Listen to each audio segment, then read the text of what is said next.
The British Commonwealth would be an intergovernmental organization of 52 member states, of former territories of the British Empire, which would operate by an intergovernmental consensus of the member states, organized through the Commonwealth Secretariat, and non-governmental organizations, organized through the Commonwealth Foundation, with the King of Britain as its head. In simple words, nations under the Commonwealth would share the King of Britain as its head of state and reigning constitutional monarch. A constitutional monarchy is a form of monarchy in which the sovereign state exercises their authorities in accordance with a written or unwritten constitution.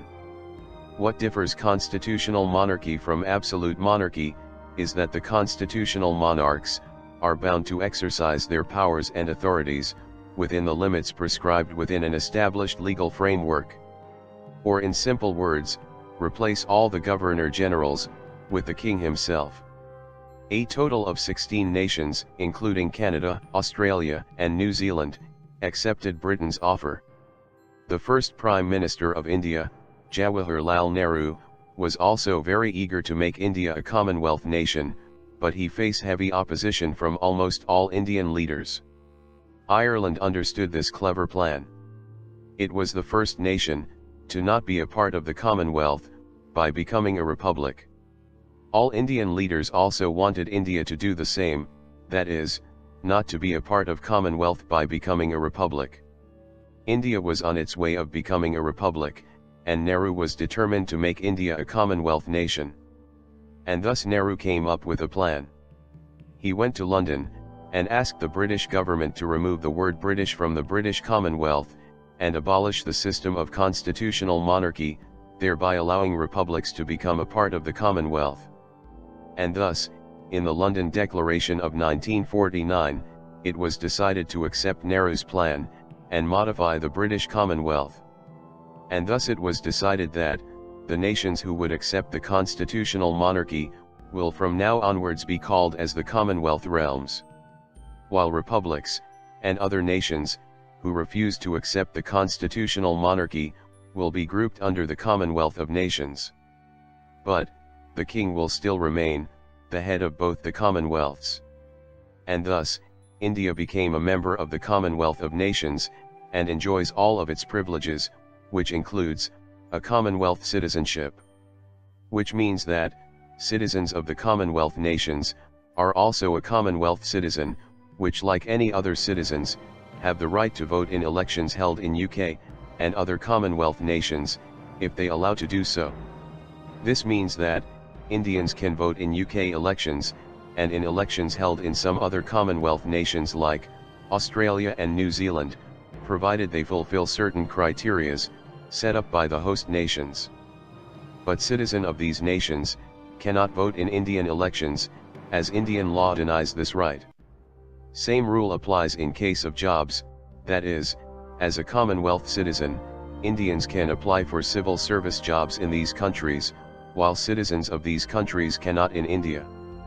This also means that, if an Indian needs consultation in a foreign country, from the Indian embassy, but the Indian embassy is not present, then as a Commonwealth citizen, you can seek help from the British Embassy, or from the embassy of other Commonwealth nations, if they allow to do so.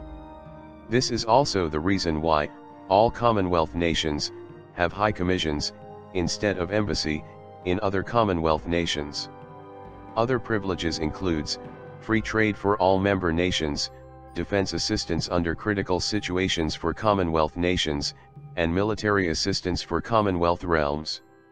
Most of the Commonwealth nations also enjoy naturally friendly diplomatic relations among themselves. Thus, to conclude, India is an independent and sovereign republic, free from any foreign rule. But, India is also a part of the Commonwealth of Nations, with the king, which is currently Queen Elizabeth II, as the head. The Commonwealth is one of the world's oldest political associations. It's made up of 53 states across 6 continents, previously ruled by the British Empire in the 19th and 20th centuries. It has a total population of 2.4 billion people, and includes countries like Canada, Australia, Nigeria, India, and much of the Caribbean. 3 nations, Cameroon, Mozambique and Rwanda, even joined despite having never been in the British Empire. Membership is voluntary and based on a shared commitment to values, including liberty, human rights, trade and good governance. The Commonwealth Games, a sort of mini-Olympics, also takes place every 4 years. But there are questions about the relevance of this organisation. Its colonial history continues to cause problems, particularly when it comes to anti-LGBT laws, still enforced in 37 member countries.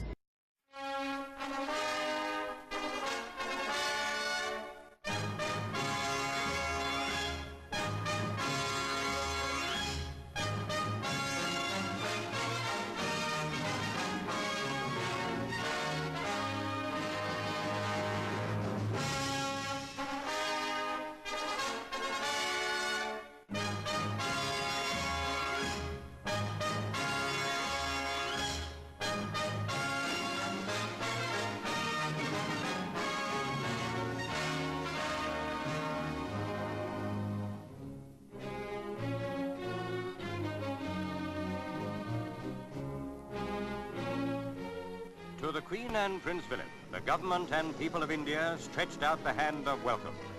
President Prasad, Premier Nehru and Vice President Krishnan were at the airport to meet them. To arrive in India for the first time is an unforgettable experience for anyone in any age.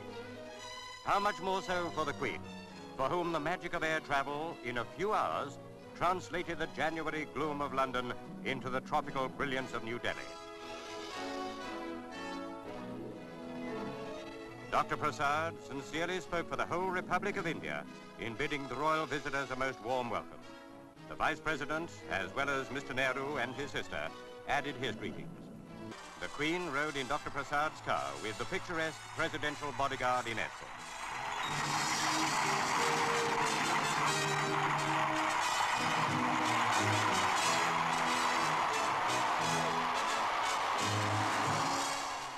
Prince Philip drove with Mr. Nehru. During the royal visit was held the Republican Day Parade, quite the most memorable anniversary of the young Republic of India. As the Queen and Duke rode with the President, the route was lined by nearly 3 million people. The splendidly uniformed lancers of the President's bodyguard reminded veteran spectators of vice-regal days. It was another example of the affection with which India adheres to ceremonial inherited from the British.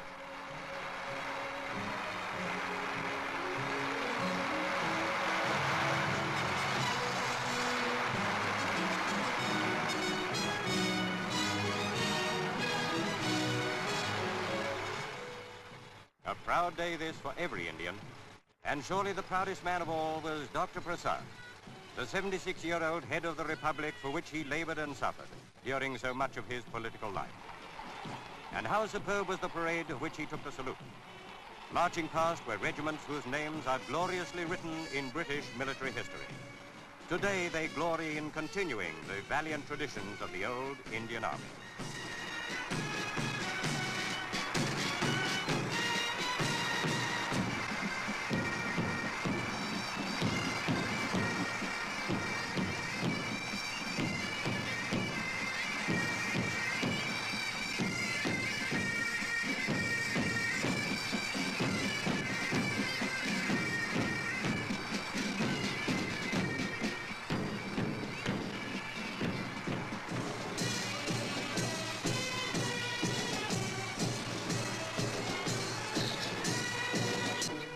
Girls of the St. John Ambulance Brigade were not to be outdone in smartness by the men.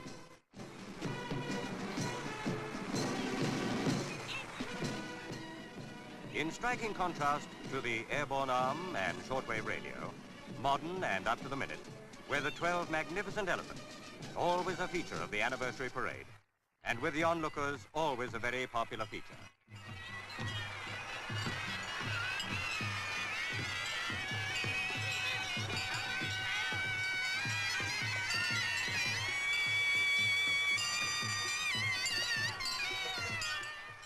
The state of Madras contributed a float representing a Juggernaut temple chariot.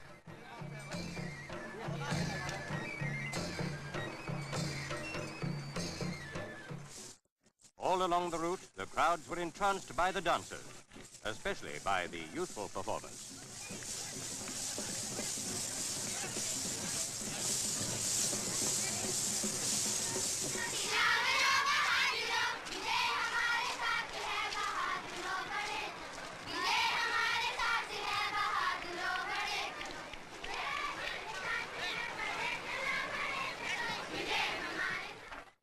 So this virile republic celebrated its 11th anniversary.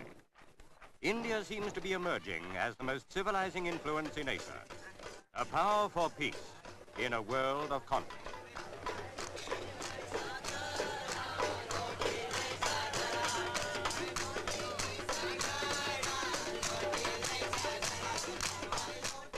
In contrast to the parade was the garden party in the grounds of the Presidential Palace, once the Viceroy's house. Lord Morrison, who was lecturing in India, was among the 7,000 guests. Here in the Mughal Gardens, representatives of many walks of life in India met the royal visitor.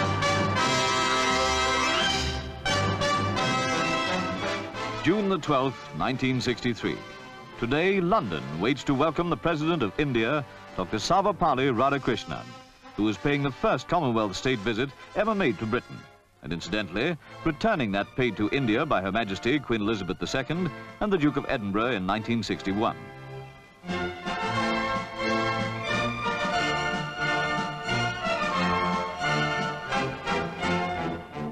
At Victoria Station, the Queen, the Duke, members of the royal family, the Prime Minister and other distinguished personalities were there to receive the President, who is no stranger to Britain, but comes as an old friend, familiar with this country and its people.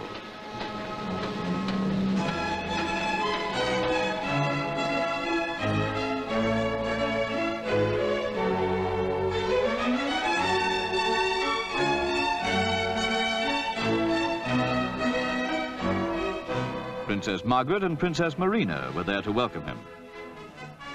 The Princess Royal had accompanied Dr. Radhakrishnan from Gatwick Airport. Sir Paul Gore. The traditional sovereign's escort of the household cavalry accompanied the open carriage, where the Queen sits next to her distinguished guest.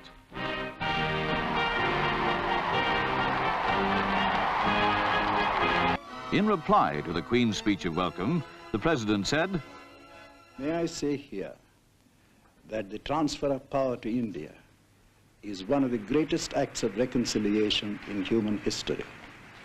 He went on to speak of the exhibition of art.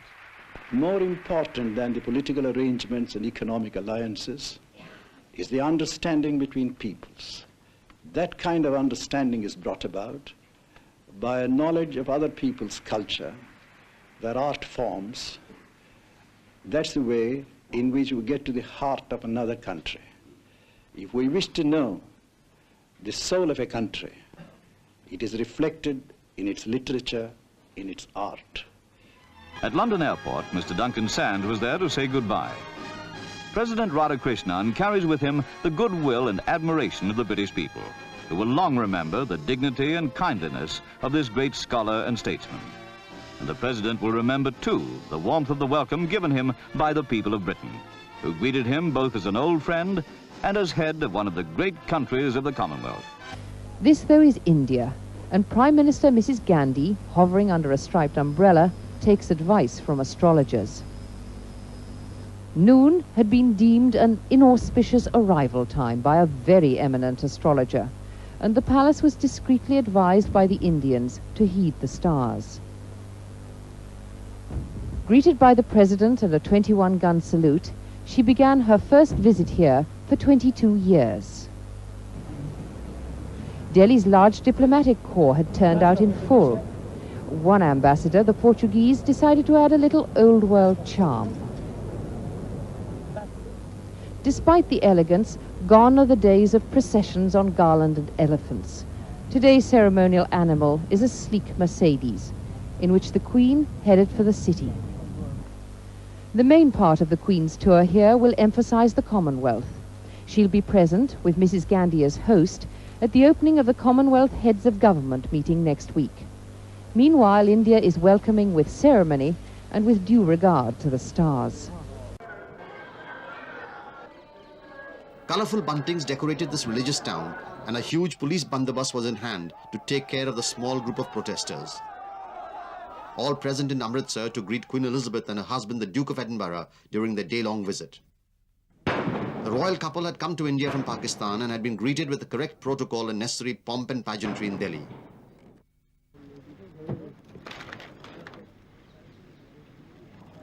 But analysts argue that this visit of the British monarchy had not gone according to the manner in which the guests would have liked it scripted.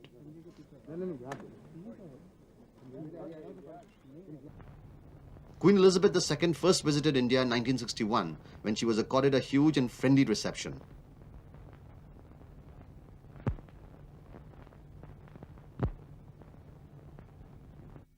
In contrast, this trip was mired in controversy. The first centered around the Queen's scheduled visit to Amritsar. It was in this city in 1919 when British troops under the command of General Dyer had opened indiscriminate firing on a peaceful gathering. The firing left thousands dead and many more injured. But more importantly, it left a scar which has not healed even after almost 80 years. Descendants of those killed in Jallianwala Bagh firing called for the Queen to apologize. Although the Queen did not tender a formal apology, the very fact that she laid a wreath in the memorial and showed her distress at this horrific incident was interpreted as a sign of atonement.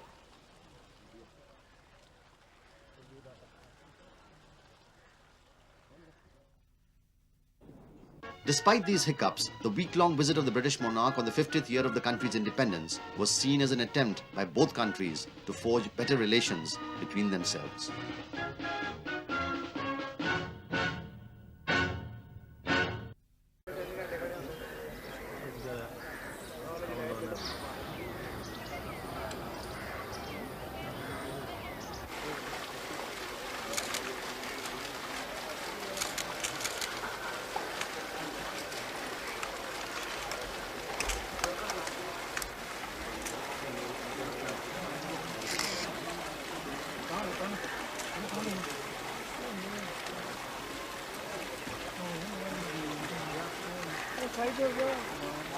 Side! Side! Police! Side!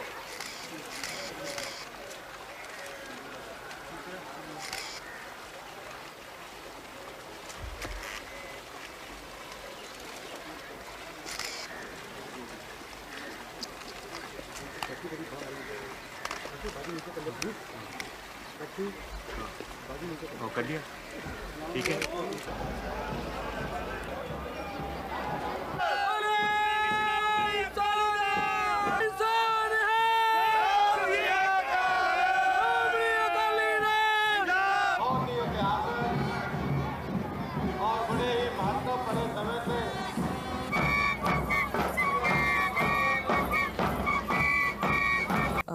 the minds of Indians even today is the fact that here were hundreds of people who had no idea what was happening, who had gathered there peacefully, who had gathered there for a festival, and who were literally massacred.